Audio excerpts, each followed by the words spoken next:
Welcome to today's episode of The Growth Zone. I am Christian Bartsch. What is the core benefit of listening to this show? Business leaders in corporate and privately held companies gain insights into trends and strategies that provide them with a competitive advantage in the marketplace. Each episode focuses on areas such as marketing, sales, innovation, or funding that is absolutely critical to the growth of companies, whether they are startups or corporate global players. Where management needs to juggle the challenges of market entries or knowing how to navigate the uncertainty of disruptive developments, mind feeding is where clarity evolves and helps solving organizational challenges. For those who listen to the entire episode, I have a special surprise gift. I'm also working on some great guests that are industry leaders in management, innovation, and marketing. And we will be talking in the future much more about the important trends that are affecting the way we manage our companies in the demand to being sustainable, more environmentally and socially friendly, and becoming more empathic leaders. So, let's get started on today's topic.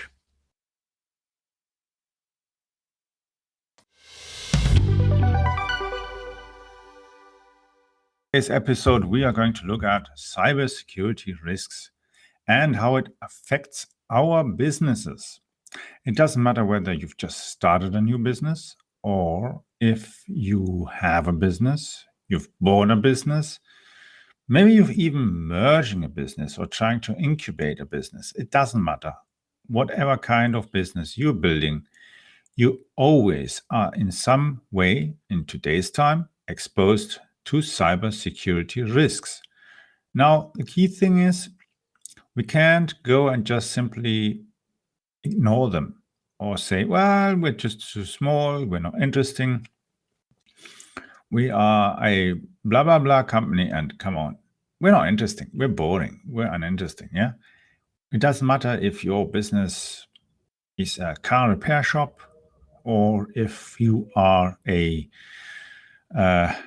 large taxi company or, of course, let's say a car manufacturer.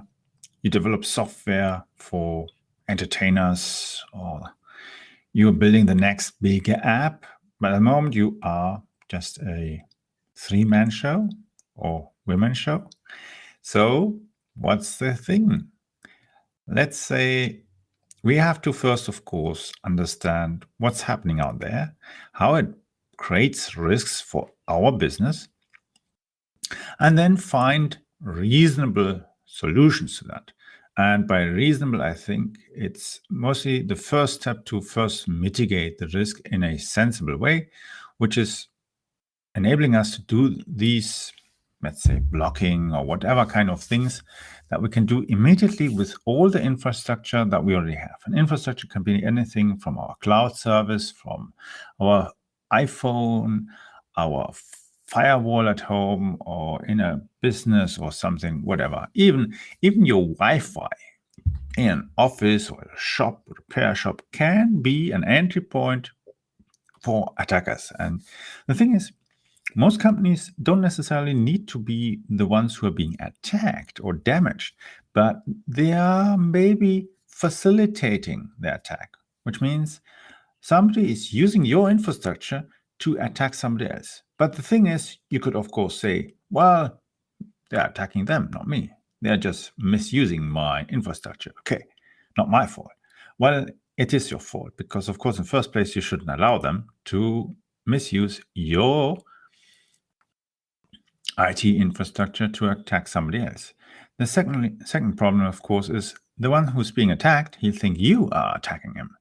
And then he will send the cops to you, lawyers, all the costs and damages and so on, and you are in trouble. So you have to then practically prove that somebody else misused your system and you are actually just a victim. The thing is, you can't just use victim mentality and say, okay, I'm a victim, so I don't need to care. Or you could, of course, go and say, I just simply go and buy a cyber insurance. Now let's think. What does a cybersecurity risk do? It hits us in different areas. Some areas might be annoying. Let's say somebody defaces our website. It's annoying, and you have to go and take a backup from your website a few days ago, a month ago, and yeah, it's okay again. But first, you get shock and fright and so on.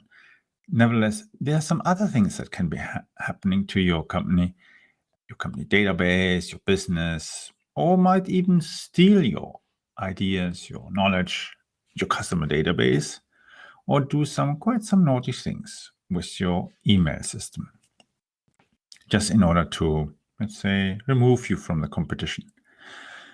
That's, of course, not very nice. But what's actually the real consequence of a cybersecurity attack? Usually, you lose money, you lose revenue, you might even lose customers, you lose employees, partners, suppliers, and maybe even your own freedom, because you absolutely neglected your duties as a business owner, as a founder, a corporate leader, whatever.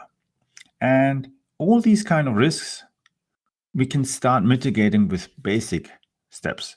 And at a certain point, we need to go and hire either outside experts, or we go and recruit our own cybersecurity experts. Of course, the smaller the company, the more it will cost our revenue. But of course, if a small company, we can go and hire somebody from outside and let them do it for us. That's usually called the managed XDR. So extended defense and response, or detection and response, depending on what words people use nowadays. In different countries, they use different acronyms. But the key thing is, at a certain point, we need to do something. And first, we have to understand why we are actually at risk. Now, let's look at the things. What kind of different risks? So people can attack our website.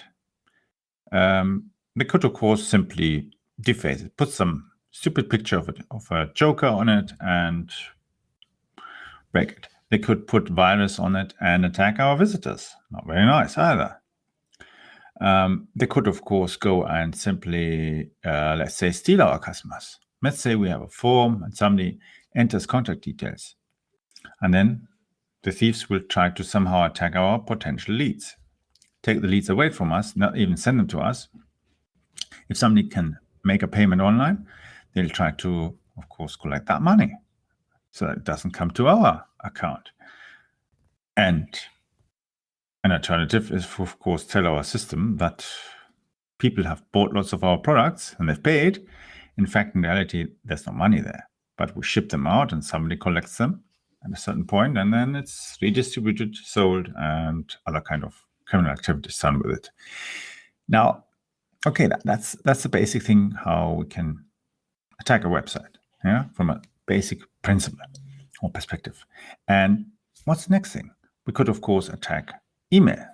You can go and try to attack your email system of your company in order to do something else.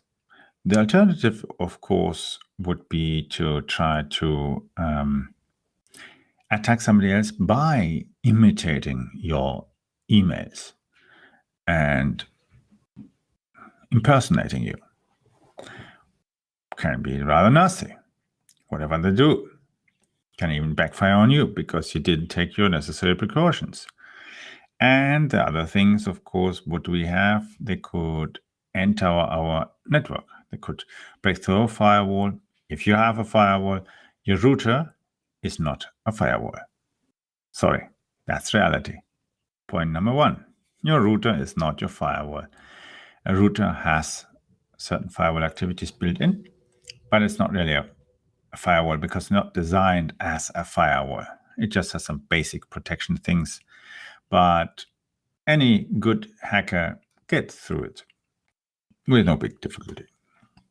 So we need more than decent firewall, at least as an entry point to reduce the amount of risk. Secondly, of course, they can go and access our Wi-Fi. Whether you have a Wi-Fi at home, in your office, where's a Wi-Fi that you share with your guests, your visitors, where's a Wi-Fi maybe you have connected your phones, your TV screens, everything. You can connect nowadays every kind of device by Wi-Fi.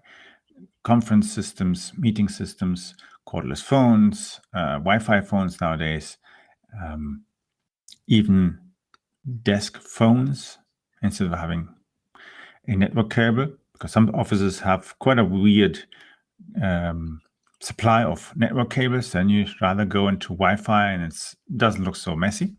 Just need, of course, power supply for the phone. Nevertheless, that's as well an entry point. And you must think, okay, that's where they can go in and do quite a lot of messy stuff. Yeah, can steal data. They can listen into our calls. They can even, let's say, it's like insider trading. Yeah, it's like when somebody is inside your business and finds out you are going to buy company XYZ, and they, of course, go and buy these shares ahead because they know you're going to buy that. So they immediately go and buy it somewhere and then make a huge profit. Because at the time when you actually go and say, I'm going to pay blah, blah, blah, pounds, euros for this company per share, the price will go up. But he already bought it at a very low price and he's going to make a big profit. The same thing can be with somebody who is hacking into your organization and waiting to find what's your next big acquisition. And then they will buy that share and make profit. Of course, eventually, if they have enough big capital, this might become obvious that's happened. But of course, then the questions start coming. How did the person find out about that acquisition? Somebody tell him, the boss, an employee, the CEO, CFO, IT, who leaked that information out? Can be asked as well, because then you maybe have the SEC, any kind of stock exchange control organizations, auditors, etc., are knowing your company, especially when you're trying to put a company that's growing rapidly and very profitable, and you want to actually take it public in order to be able to as well start selling, having options and so on, and creating real value. That's where it becomes risky. But what else could there be? Now, let's keep it basic. Let's not suggest you are going to go public on the exchange. You just have a business. Let's say you manufacture items, products, machines. Well, of course, so they can enter through the firewall, through the internet. They can enter through the Wi-Fi. They can attack your website. They can enter through your email and do other kind of stuff and try to even make calls to you and suggest, oh, I'm here from support and I need to please press this button and this link, blah, blah, blah. And what next? The Trojan is there. They can attack as well, of course, your phone. Yeah, listening, tapping software, cyber espionage software, and so on. There's a wide range of things that can be done if one either wants to extract money out of the company, extract information out of the company, or let's say sabotage, bring the company to a halt, whether they go bankrupt or whether they cannot deliver products or services, get them somehow broken that they cannot conduct business, at least for a certain time. And that costs money, costs customers, costs revenue, trust, and so on. And worse, of course, is leaked data where then all the customer data is stolen, which can be very nasty. At the same time, let's say marketing campaigns. You're running a marketing campaign for your new product and somebody thinks, so giving away some goodies, product samples. So if that person goes and sabotages your system, and let's say you're giving away 1,000 product items I mean, 1,000 items of a certain new product, and each product might be 50 pounds worth, let's say. You're trying to push this product into the market. And then somebody goes and says, if I hack the system, I could get, okay, not the 1,000 items, but I don't have space. But even if they go and take, let's say, 200, 500 of these items, they can go and take them later on. Once you have actually launched and the product is on the market, has a nice high retail price, they can go and sell them. Of course, hacking is one thing. Getting the product is another thing. Not getting caught is another thing as well. But there are plenty of people who try this stuff and they do all sorts of crazy stuff.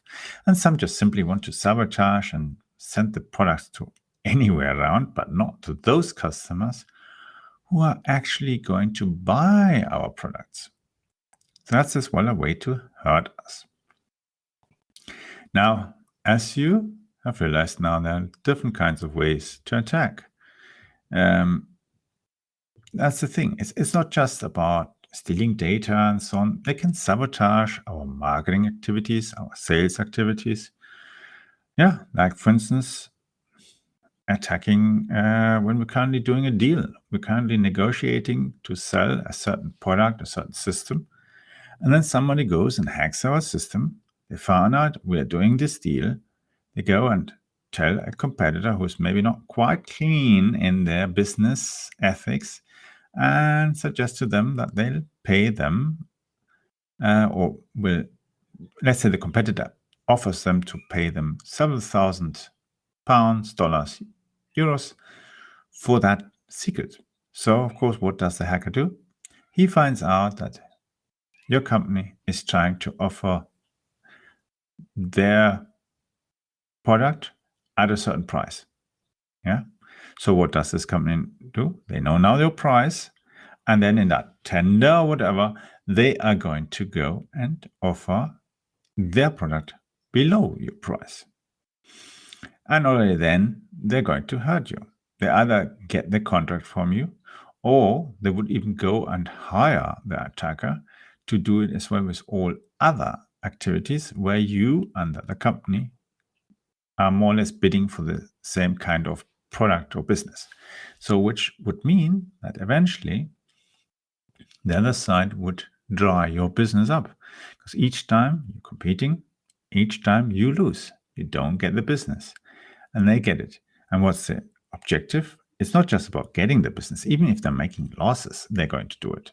Why? Because when you go bankrupt, insolvent, leave the industry, leave the market, they have the market to themselves, and they will increase the price and increase the profits way beyond even your profits.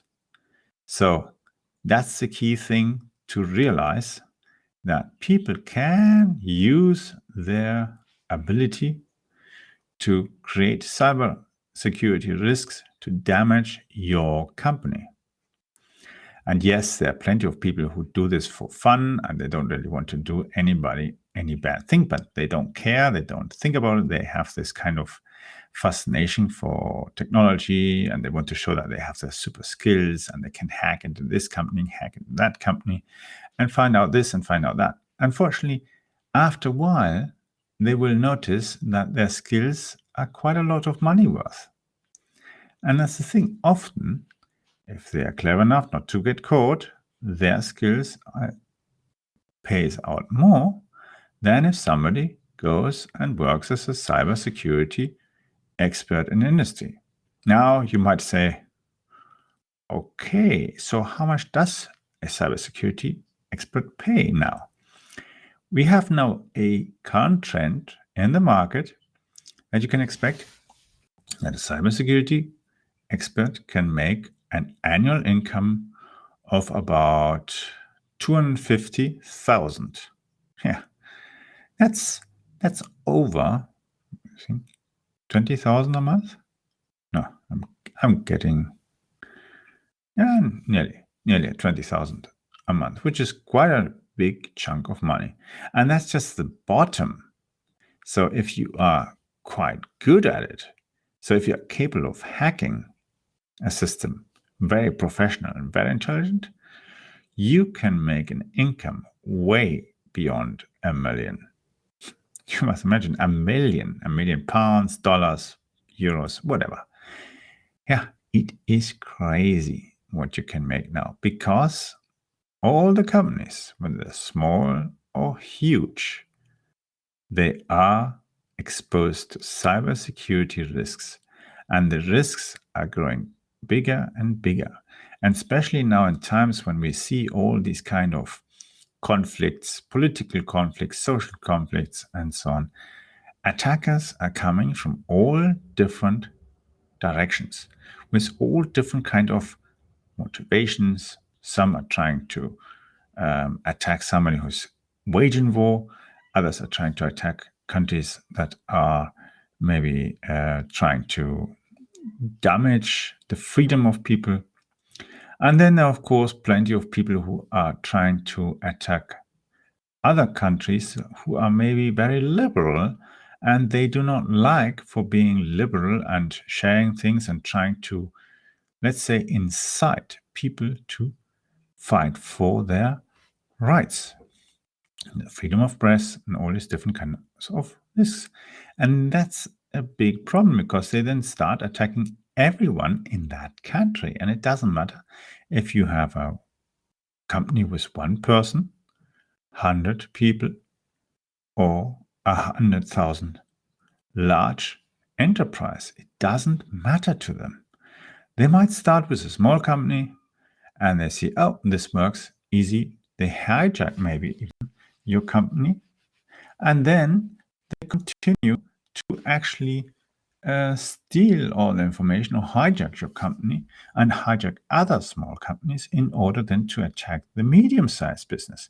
And once they've got the medium-sized business, they'll attack the large corporation. Why? Because, of course, they use the different entry points as bases to attack. Sometimes some attackers just simply go and try to extort money from these companies. Yeah. But their objective, especially those who are trying to sabotage, they want to sabotage the large companies, the critical infrastructure, whether it's our power stations, whether it's our public transport, electricity, heating, gas providers, oil pipelines, and so on, banks as well, critical infrastructure, our internet providers, all these kind of companies, they try to attack. Credit card companies, insurance companies, all different kind of businesses that are somehow vital for our daily lives. And if they are out of service, many things don't work. And some of these organizations can, of course, lead to several other industries not working either, falling apart in a way that they cannot function. And we've seen that as well, even in areas where it's a mixture between physical and virtual attacks. As an example, recently an attack happened on the fiber lines in two parts of Germany, attacking and resulting in the inability of the German train service to have trains leaving train stations or even traveling on their lines due to the risk of accidents, because of course the infrastructure couldn't communicate, the train drivers couldn't communicate with headquarters, and that would be a risk of trains driving into each other. So that shows us you can disrupt a country in many different kind of ways. You either attack their physical infrastructure, or you attack their business infrastructure. And just imagine, let's say somebody goes and attacks in one area 10,000 small businesses. What does that cause? It means that in many cases, cities or districts cannot get the revenue that they need from companies, because they maybe have a, let's say, local company tax or anything. And if these companies are losing money, they're not paying any tax, or not enough. So the council cannot go and buy, let's say, new books for kids. They cannot renovate the local swimming pool. They cannot go and, let's say, put new flower beds, all kind of stuff, everything. Some things where you think, oh, it's minute, it's just a few dollars that it costs, a few euros or whatever. But the reality is these local vicinities, local councils and that, they do quite a lot for their local people, but that costs money. And the money doesn't come from somewhere in the internet. It comes actually from businesses, taxpayers who are paying taxes. And that's why it is so important to, of course, not only support big companies or innovative companies, as well to support your local economy. And the local economy can be the butcher, the toy store around the corner, the little stationery shop that's selling newspapers, chocolates, chewing gum, little sweets and all kind of stuff, or even some Christmas cards. It doesn't matter. Yeah, and those are the ones who are absolutely important and dedicated as well for the older generations, the people who cannot maybe go and buy stuff online, people who need to go into a shop and buy stuff because maybe even their eyesight is not good, or they cannot handle certain things in that. And I'm not just saying about them buying newspapers. There's so many things you can get in these stationery shops. Green groceries and so on. Nowadays they sell everything. You go in a shop and you find so many things. Now, okay, so we've understood there are all these risks out there, and they can do quite a lot of damage to our business. Now, let's see, what can we do as first step against that? So the first thing is stop clicking on emails that you are not sure if they have any kind of dangerous attachments. So it means even if you have a program that shows you the email and there's a link in the text, just move the mouse over the link if you're not sure if that's good or not. And then you will see highlighted by either Windows or Mac or whatever, where that link is actually pointing, because it's not the text that you see in the email. It's a text that is displayed to you as a link, the true link. And that shows you if it's actually going to Lloyd's Bank or American Bank of America, Deutsche Bank. It shows you where it's going. And if it is not going to these companies, but going to some strange website somewhere else, then you notice, okay, I shouldn't click on that. Secondly, we're still with emails. Don't click on attachments that you are not expecting, that you don't know. And there are lots of attachments that are usually hidden in a way, like, for instance, your report.exe.emg or other kind of stuff, and the crazy stuff. And they use that actually more or less to hide the obvious thing, that these are Trojans, malware, all kind of dangerous files. And in many cases, computers are not usually best equipped to defend against these things. And there are plenty of Trojans and ransomware and so on that are very well designed and know how to actually enter your computer and destroy your defenses so that they can actually take over, extort you, encrypt your data, or even steal the data and misuse your network. So that's one basic thing. Second thing, you should always try to use in all different kinds of services that you use double authentication. So what is that? Double authentication, also displayed as FA2 or MFA. Companies use different kind of abbreviations for that. It is nothing else than when you log into a certain website that you are asked for a PIN code, a dynamic PIN code. And for that, you use either the Google Authenticator app, Microsoft Authenticator app, or, for instance, some might have the Salesforce Authenticator app, and so on. And what it does, actually, it shows you a number, and that number you enter. And within a few seconds, that number will change again. So nobody can, without that authenticator account of yours, cannot enter your account in that kind of service, whether it's your bank or whether it's your online business, your online marketing software, your online shop, your website management tool, other kind of stuff.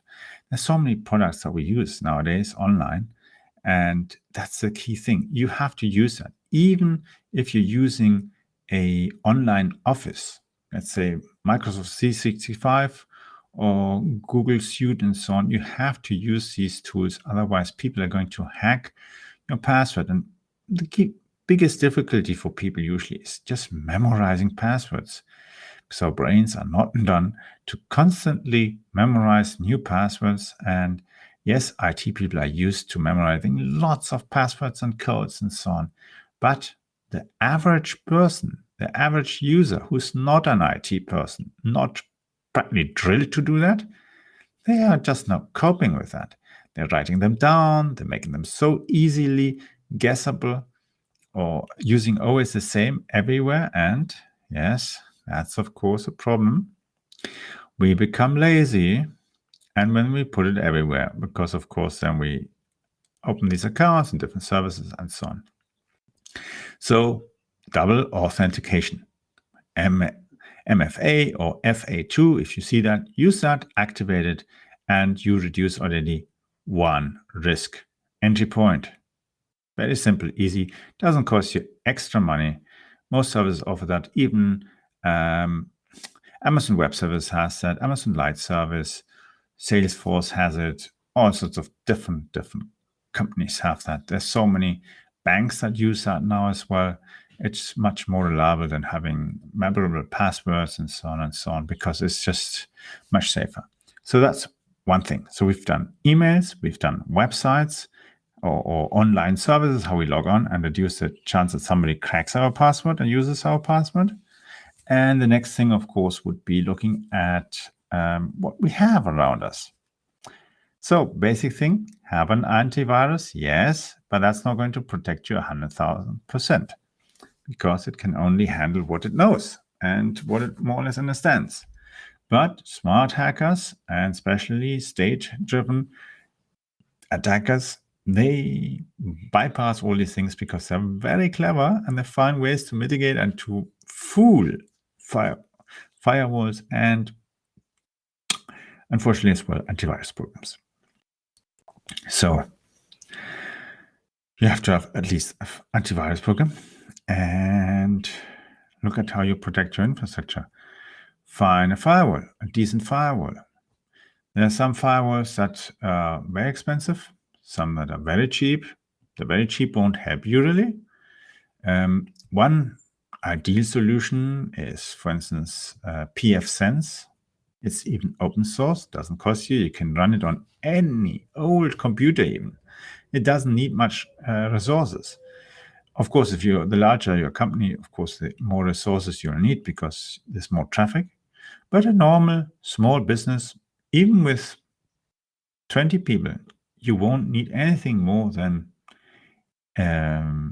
Raspberry Pi, you could even run it on it, theoretically, yeah. But any small computer is totally enough, yeah. You need, of course, a certain amount of memory. That's the key thing. That's where sometimes Raspberry Pis have the issues. But that's one thing. So pfSense, open source, super. Simple, basic, quick solution. It's still better than your cheap firewall that you can buy somewhere on an online store, on Amazon or Alibaba and so on. The stuff from Alibaba I definitely wouldn't buy, or you'll have problems really, because these things are at higher risk of being already open with backdoors. So what else can we do? You look further around and think, my phone. What about my phone? Of course, if I get messages, I should check and see carefully. If I don't know who they come from and I don't trust them, don't click them, don't open them. Don't go and click on links that are shown. And the key thing is, we all have these news apps and that, and nowadays they all even though Apple has changed so much stuff and Google as well, they have lots of ads, and these apps don't really check who is actually running ads. They get them ads from facilitators, syndicators, and so on. And some of them have ransomware. So if you click on the ad to look at something, whilst you're clicking on it, the attack happens on your phone. There are different kind of ways to attack a phone. And even an iPhone 14, you can attack and infiltrate if you have the right tools. And that's the key thing. You'd think, well, but if somebody has the money to buy these expensive tools, they'll use them against politicians and big corporations. Why should they use it for some small company around the corner? The thing is, they use that because they find out what the big company is doing.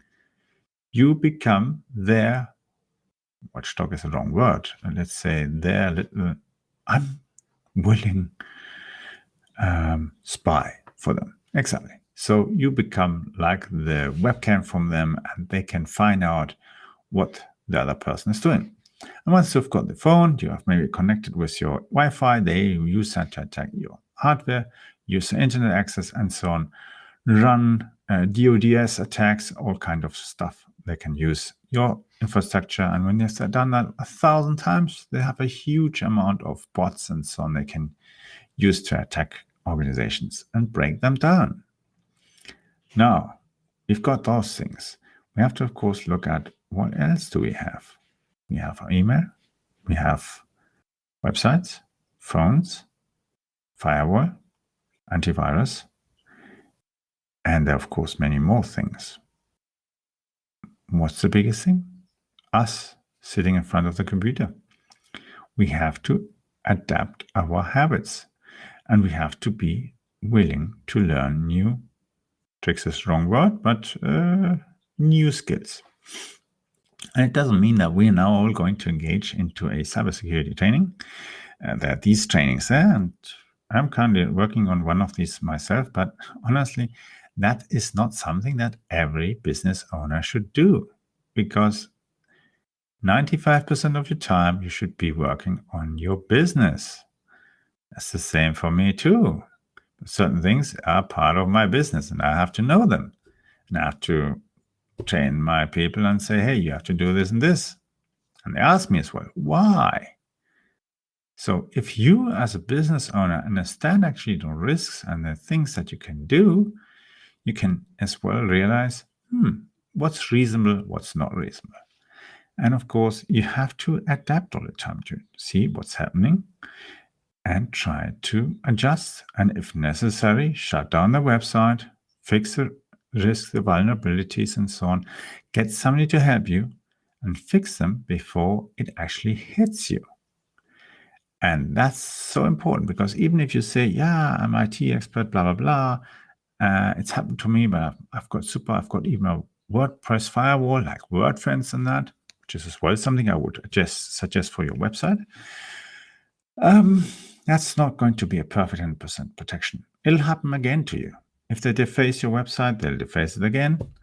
They'll find some other kind of entry point. Yeah.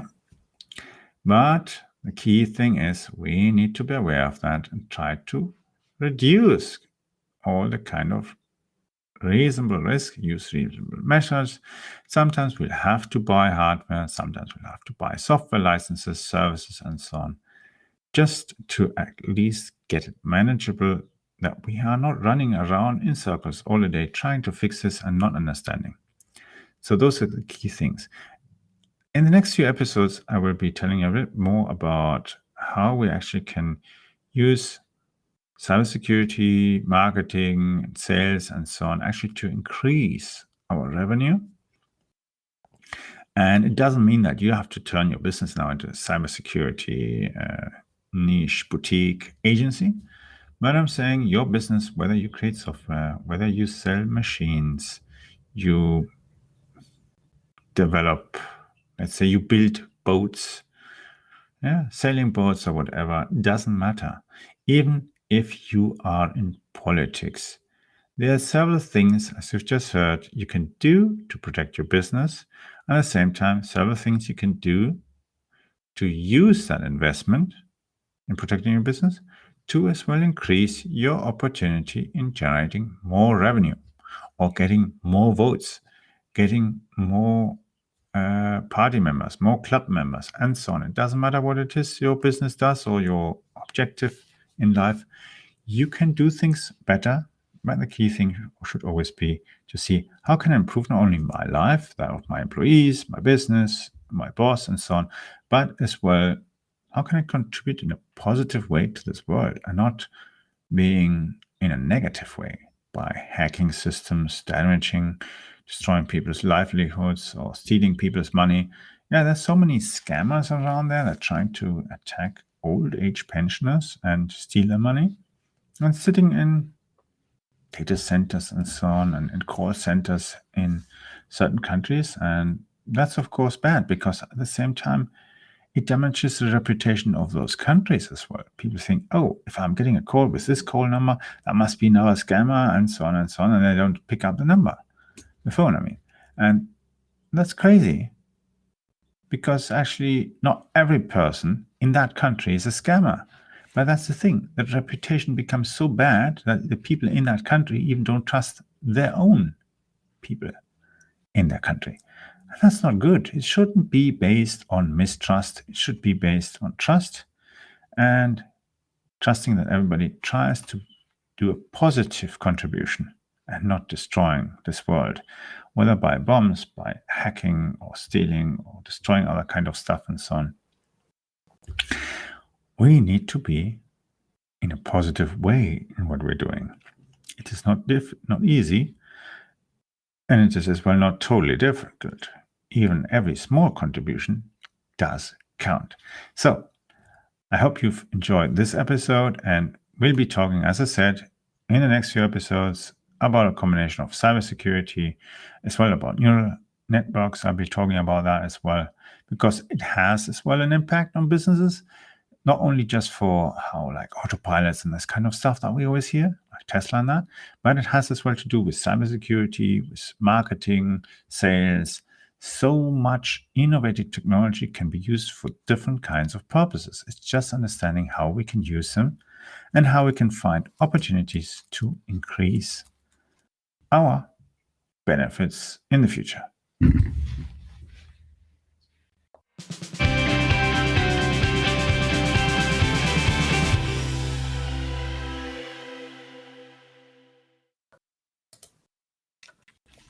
I hope you enjoyed today's edition of the Growth Zone show with Christian Bartsch. Thank you for listening. Please leave a review or rating here on iTunes or on podchaser.com. If you found the content helpful, then share it on social media, please. I would like to invite you to follow our show so that you don't miss the upcoming interviews with leaders in the market. Simply visit the website meetchrisbartsch.com. I will be adding the link into the description of this episode so that you just need to click on that link. On my website, you will also find the links to free templates. If you're looking for the books I have published on marketing, innovative technology, and sustainable business strategies, just simply click on publication to find my book list. The world is constantly changing in response to trends and events.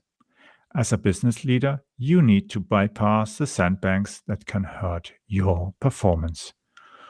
For those of you who are signing up to follow the show, I have reserved a few copies of my ultimate guide on content marketing and an ESG compliant cheat sheet. This is the strategy that got me top corporate clients like McDonald's, Linde, Hewlett-Packard, Deutsche Bank, Volvo, and many others. That strategy has been working for over 10 years and also got me contacts with police, transport authorities, military, and several universities, and even leading research institutes. For sure, it also worked wonders as it got me many small, medium-sized enterprises, and international clients around the world. The link to sign up to our free broadcasting service and the guide is at meetchrisbarch.com. That will give you access to the most recent versions of my ultimate guide on content marketing. You can follow me on Twitter by using the Twitter handle capbarch. It's spelled CAPBARTSCH.